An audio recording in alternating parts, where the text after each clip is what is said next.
ತಂದನ್ನ ತಾನನ್ನ ನನ್ನ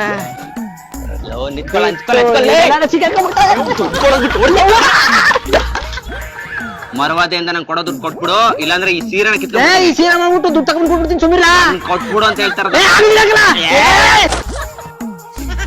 ಸೀರೆ ಅರ್ಧೈತಾ ಯಾರು ತಗೊಳಗಂತ ಟೆನ್ಷನಾ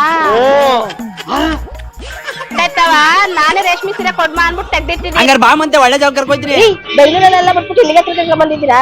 ಹೊಸೂರಲ್ಲಿ ಸೀರೆ ತಕ್ಕಕ್ಕೆ ಮಾರುಕುವೆ ಹಳೆ ಸೀರೆಯ ಹೊರದೋಗಿರೋ ಮಾರುಕುವೆ ಒಳ್ಳೆ ಪ್ರೈಸ್ ಕೊಡ್ತಾರೆ. ಬಾ ಇದಕ್ಕೆ ಪ್ರಕಾಶ್ ಪಟ್ಟು ಸೆಂಟರ್. ಹೌದು ಸ್ನೇಹಿತರೆ, ತಮಿಳ್ನಾಡಲ್ಲೇ ನಂಬರ್ 1 ಸೀರೆ ಬೈಯರು ಅಂತಂದ್ರೆ ಇವ್ರೆ. ಅದು ಹಳೆ ಸೀರೆ ಆಗಿರ್ಲಿ ಅರ್ಧೋಗಿರೋ ಸೀರೆ ಆಗಿರ್ಲಿ, ಇವ್ರ ತಂದೆ ಕಾಲದಿಂದ ಈ ವೃತ್ತಿನ ಮಾಡ್ಕೊಬತ್ತಾರೆ. 20 years ಇಂದ ಎಕ್ಸ್ಪೀರಿಯನ್ಸ್ ಇರುವಂತ ಈ ಪ್ರಕಾಶ್ ಪಟ್ಟು ಸೆಂಟರ್ ಅಲ್ಲಿ ಸೀರೆನ ಕಣ್ಮುಂಚೆ ರುಜ್ಜಿ ಚೆಕ್ ಮಾಡಿ ವೈಟ್ ಬಂದ್ರೆ ಒಳ್ಳೆ ಬೆಲೆ ಕೊಡ್ತಾರೆ. ಅದೇ ಕೆಂಪ್ ಕಲರ್ ಬತ್ತು ಅಂತಂದ್ರೆ ಬೇರೆ ಕಡೆ ತಗತಾರ ಇಲ್ವೋ ಗೊತ್ತಿಲ್ಲ, ಇವ್ರು ಮಾತ್ರ ಕೆಜಿಗೆ 100 ರೂಪಾಯಿ ನಂಗೆ ಕೊಟ್ಬಿಟ್ಟು ಅದನ್ನು ತಗತಾರೆ. ಬರೋಕ್ ಆಗದೆ ಇರೋರು ನೀವು ಎಲ್ಲಿರ್ತೀರಾ ಅಲ್ಲಿಂದಾನೆ ವಾಟ್ಸ್ಆಪ್ ಅಲ್ಲಿ ಫೋಟೋ ಕಳ್ಸಿದ್ರೆ ಸಾಕು, ಇವ್ರು ನೋಡಿ ಓಕೆ ಅಂತಂದ್ರೆ ಕೊರಿಯರ್ ಮಾಡಿದ್ರೆ ಸಾಕು, ನಿಮ್ ಬ್ಯಾಂಕ್ ಅಕೌಂಟ್ ಗೆ ದುಡ್ಡು ಹಾಕ್ತಾರೆ. ನೀವು ಬರುವಂತ ಅವಶ್ಯಕತೆ ಇರುದೇ ಇಲ್ಲ. ಪ್ರಕಾಶ್ ಪಟ್ಟು ಸೆಂಟರ್ ಅಲ್ಲಿ ಇನ್ನೂ ಒಂದು ವಿಶೇಷತೆ ಏನಪ್ಪಾ ಅಂದ್ರೆ ನಿಮ್ದು ಹಳೆ ಬೆಳ್ಳಿ ತುಕ್ಕಿಡಿದ್ರೋ ತರ ಇದ್ರೂ ಪರವಾಗಿಲ್ಲ ತಗತಾರೆ. ಅದು ಬೆಸ್ಟ್ ಪ್ರೈಸ್ ನ ಕೊಟ್ಟಿ. ಈಗಲೇ ನಿಮ್ ಮನೇಲಿರುವಂತ ಹಳೆ ಕಾಲದ್ದು ಅಜ್ಜಿದು ಅರ್ಧೋಗಿರೋದು ಸುಟ್ಟಿರೋದು ಯಾವ್ದೇ ಸೀರೆ ಇದ್ರು ಇಲ್ಲಿ ತಗೊಬನ್ನಿ, ಬೆಸ್ಟ್ ಪ್ರೈಸ್ ನ ಈಸ್ಕೊಂಡು ಹೋಗಿ. ನೀವು ಹೊಸೂರು ಅಕ್ಕಪಕ್ಕದವರಾಗಿದ್ರೆ ಅಥವಾ ಬೆಂಗಳೂರು ಅಕ್ಕಪಕ್ಕದಲ್ಲಿ ಇಲ್ಲಿಂದ ಬರ್ತೀನಿ ಹತ್ರ ಆಯ್ತೀನಿ ಅಂತನವ್ರಿಗೆ ರಾಯಿಕೊಟ್ಟೆ road Hosur Indian petrol bunk opposite ಈ ಸಾಪದೆ ಒಂದ್ಸತಿ ಬನ್ನಿ. ನಾನಲ್ಲ ನೀವ್ ಹೇಳ್ತೀರಾ ಇದು ರೇಟ್.